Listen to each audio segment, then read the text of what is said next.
唔知道咧有幾多嘅你哋好似我一樣啦，係一個夜晚特別活躍嘅人嚟噶，所以今晚咧我想帶大家出門口睇一睇我所中意嘅夜香港。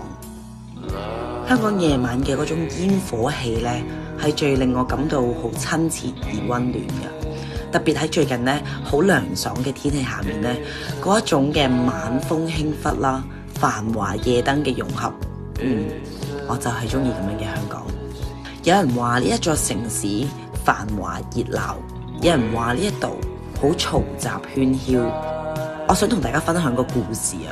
記得咧幾年前我去澳洲旅行啦，夜晚嘅時候咧嗰一種嘅安靜咧，就係就算一塊葉跌落嚟嘅聲音咧，都可以好清晰咁聽得到嘅。呢一種嘅寂靜咧，我稍感不安，瞓唔着。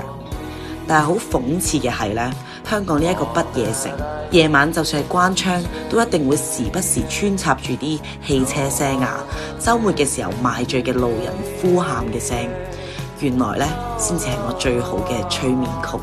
所以咧，夜香港唔該你繼續熱鬧落去啦，如果唔係，我瞓唔着㗎。